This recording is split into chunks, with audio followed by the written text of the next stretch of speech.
January 31st, 2013. The elevator doors on the 15th floor of the Cecil Hotel in Los Angeles open. A young woman steps in, presses buttons. Several of them. All of them, maybe. Then steps back out into the hallway, looks left, looks right, moves her hands in a way that doesn't have a clean explanation. Reaching, gesturing, pressing herself against the wall of the elevator, as if avoiding someone standing where the camera can see there is nobody standing. She steps back in, steps back out, peers around the corner of the doorframe like she's checking whether something has passed. Then she walks away down the hallway. The elevator doors close, and Elisa Lam is never seen alive again. The footage is 90 seconds long. It was released by the Los Angeles Police Department several weeks after Elisa's disappearance as a public appeal for information. The department hoped someone would recognize her. Someone would call in a tip. Someone would know something. What happened instead was that millions of people watched those 90 seconds and couldn't explain them. And still can't. Not fully. Not in a way that accounts for every detail. Not in a way that sits comfortably once you've seen it. That elevator footage has been watched hundreds of millions of times across every platform it's been posted to. It has been analyzed, frame by frame, by amateur investigators, professional researchers, behavioral psychologists, and documentary filmmakers. It has generated more genuine, unresolved debate than almost any piece of surveillance footage in recent history. And Elisa Lam was 21 years old, a student from Vancouver, bright, creative, the kind of person who kept a Tumblr blog full of book recommendations and thoughtful observations, and the specific searching quality of someone genuinely trying to understand the world she was moving through. She deserves more than being remembered as a mystery. But the mystery refuses to let go of her.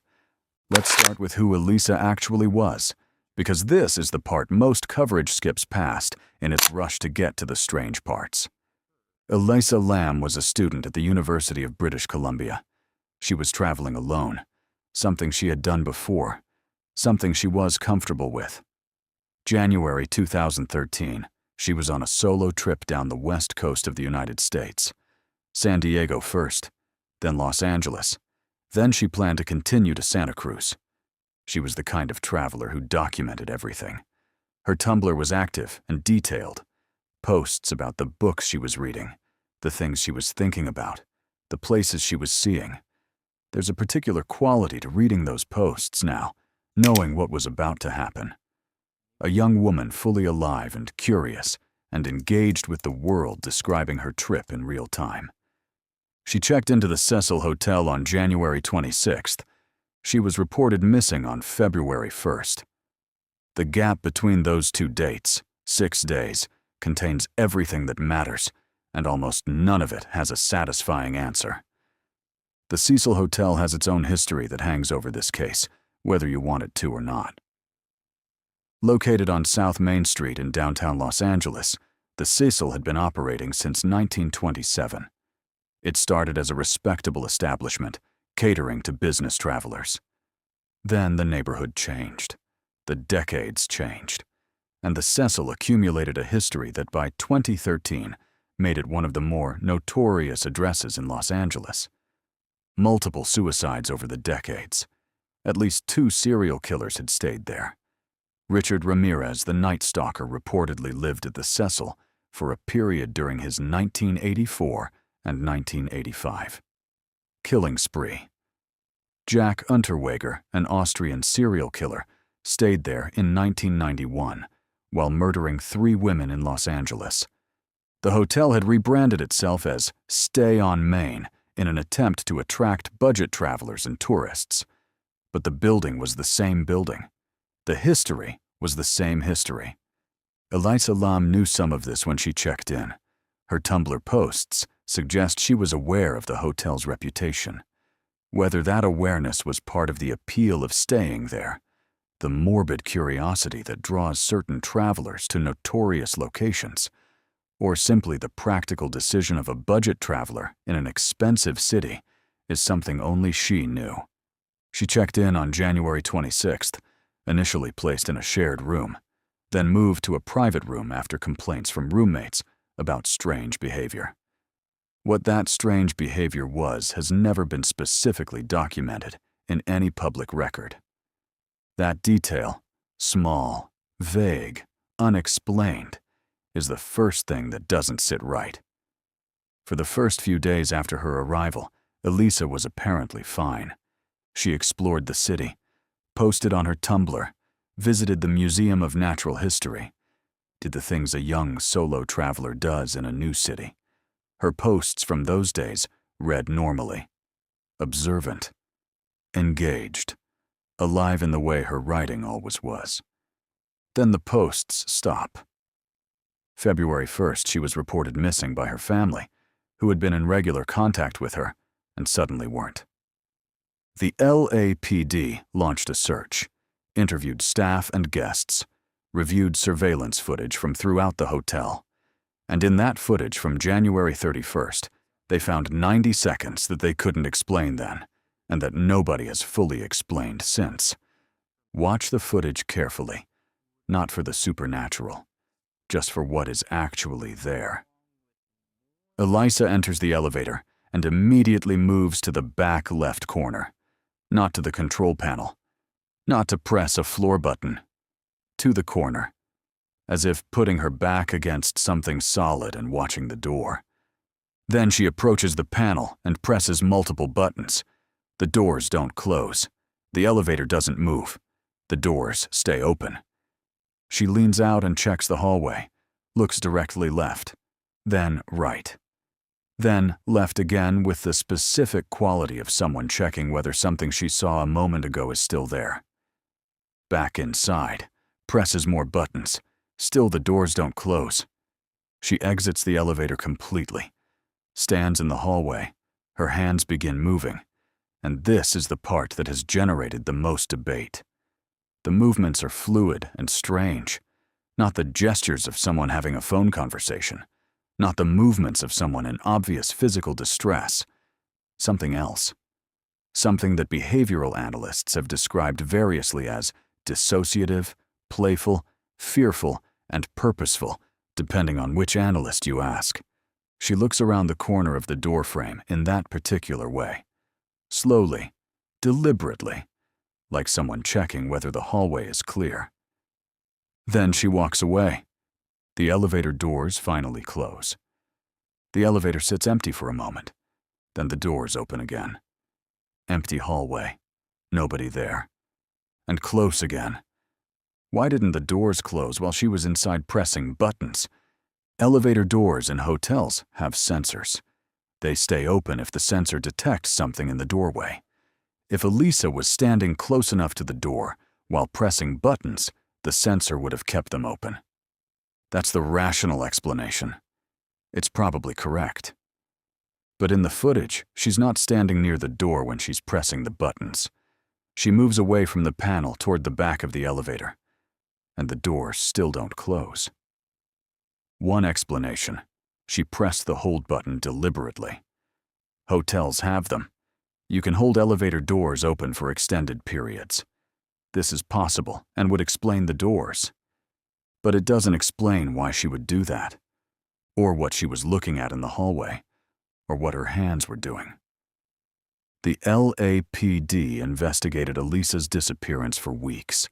Officers searched the hotel, interviewed guests and staff repeatedly, checked every floor, every room, every accessible space in the building.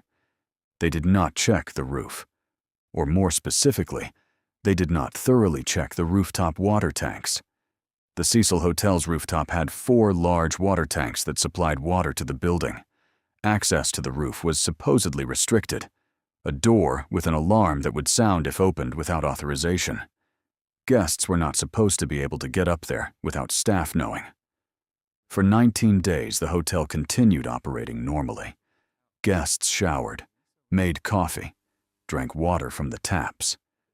Then on February 19th, Maintenance workers went to the roof to investigate complaints about low water pressure and discoloration of the water coming from the taps. They found Elisa Lam. She was in one of the rooftop water tanks. She had been there, the coroner would later determine, for approximately 2 to 3 weeks. She was found floating, unclothed. Her clothing was found in the tank with her. Her room key and some personal items were also in the tank. The tank's hatch was closed. Take a moment with that last detail. The hatch was closed. The water tanks at the Cecil Hotel were large cylindrical structures accessible via a ladder on the exterior. The hatches at the top were heavy, not the kind of thing you accidentally nudge closed behind yourself. For Elisa to have entered the tank and the hatch to be found closed, either someone closed it from outside after she was inside, or she closed it herself somehow from within. The coroner's investigation found no evidence of trauma, no signs of assault, no injuries inconsistent with drowning. The official cause of death was ruled accidental drowning. The manner of death listed as accidental with a note about bipolar disorder. Elisa had been diagnosed with bipolar disorder and was on multiple medications, some of which were not found at therapeutic levels in her system at the time of death. The medications she was prescribed, she may not have been taking them consistently during her trip. If this is the kind of case that makes you need to know what comes next, subscribe and hit the bell. This is what we do here every single week. No filler, just the cases that refuse to stay settled. The bipolar disorder explanation is important, and it's one that gets dismissed too quickly in most coverage of this case. Untreated or undertreated bipolar disorder, particularly during a manic or mixed episode, can produce behavior that looks extremely strange to outside observers. Disorganized thinking, paranoia, unusual movements, difficulty distinguishing internal experience from external reality, the gestures in the elevator footage, the apparent awareness of something others can't see. These are consistent with a dissociative or manic episode.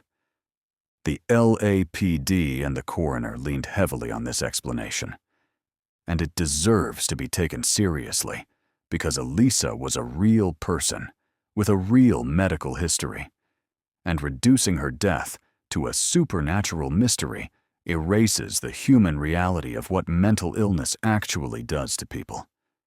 But the bipolar disorder explanation doesn't close every question the way the official ruling implies. How did Elisa get to the roof? The door to the roof had an alarm. Staff said the alarm was functional. No alarm was reported triggered on the night Elisa disappeared. Either the alarm malfunctioned, or someone deactivated it, or there was another way to access the roof that staff weren't accounting for, or the alarm was triggered and nobody responded to it. The hotel's management gave conflicting accounts of the roof access situation at different points in the investigation. Those conflicts were never fully resolved in any public record. How did Elisa get into the tank? The tanks were approximately 8 feet tall. The exterior ladder would allow access to the top. The hatch was heavy but openable from outside. Getting in would require climbing the ladder and lowering yourself through the hatch. Getting in while in a dissociative or manic state, frightened, disoriented, not thinking clearly, is possible. Tragic and terrible, but possible. Getting in and then closing the hatch from inside is considerably harder to explain. The coroner's report noted that the hatch could potentially be moved by someone inside the tank by pushing against it. Whether this could result in it appearing fully closed from outside was not definitively resolved. How were her clothes in the tank with her? This detail appears in the original reports and has never been explained in a way that fully satisfies. If Elisa entered the tank in a state of crisis, frightened, disoriented, the removal of clothing is consistent with paradoxical undressing, a documented phenomenon in hypothermia, cases where the dying person's confused nervous system interprets cold as heat, and removes clothing. The tank water was cold. The timeline fits the physiological progression. This is the most medically supported explanation for that detail. It is also the explanation that is hardest to read because of what it means about what Elisa's final hours were like. The elevator timestamp became another controversy entirely. The LAPD released the footage with a timestamp that researchers pointed out appeared to be out of sync, running at a different speed than normal, with time codes that didn't match correctly. The department explained this as a result of the editing process when preparing the footage for public release. Whether that explanation satisfies depends on how much you trust the explanation. The investigation also revealed that the hotel's surveillance system had gaps. Not every floor was fully covered. Not every camera was fully functional. The picture of Elisa's movements through the hotel in her final days is incomplete in ways that can't be fully reconstructed.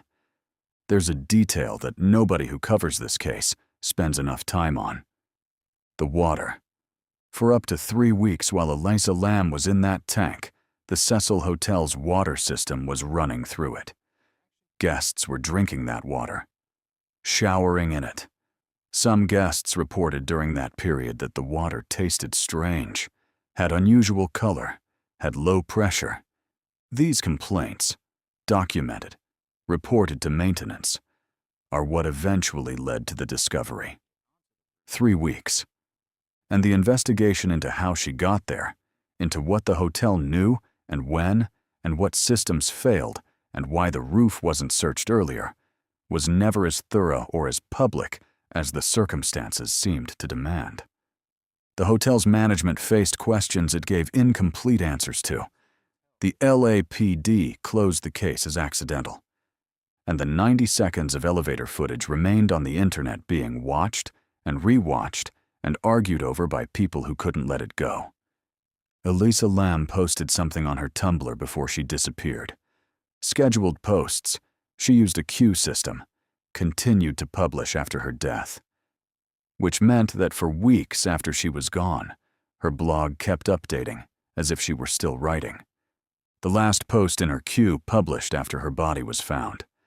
It talked about the feeling of being in a new place, of not knowing what comes next, of the particular kind of hope that comes with being somewhere unfamiliar and having everything still ahead of you. She was 21 years old. She was traveling alone in a city she loved for the first time. And somewhere between the elevator on January 31st and the rooftop water tank on February 19th, in whatever happened in that hotel, in whatever state of mind, whatever confusion, whatever fear, she died alone. That's the part that stays. Not the footage, not the conspiracy theories, not the unanswered questions about alarms and hatches and timestamps. A 21-year-old woman who kept a blog about books and ideas and the experience of being alive in the world. And a hotel that held its secrets in its water supply for 3 weeks while the world outside kept moving. The Cecil Hotel is now called the Hotel Cecil. It was purchased and renovated and reopened as a mix of budget hostel and boutique hotel. The rooftop water tanks were replaced. The building was cleaned and rebranded, and the new management wants you to know the past is the past. The elevator is still there, the footage is still online, and Elisa Lam's Tumblr is still up. Still updating. Still receiving messages from strangers who found it years after she died, and read every post, and felt like they knew her and wanted to say something. Some cases close, some stay open, and some leave behind a 90-second video that millions of people have watched in the dark and still can't fully explain. That elevator, those hands moving in the empty hallway, those doors that wouldn't close. Elisa Lam, 21 years old, trying to figure out what comes next. If the Elisa Lam case is one that stays with you the way it's stayed with so many people, this channel is where you belong. Subscribe and leave the bell on. Next week we go somewhere just as strange and just as human. One question for the comments. The elevator footage. What do you think you're seeing in those 90 seconds? I want to know where this community lands on the thing that nobody has been able to fully explain.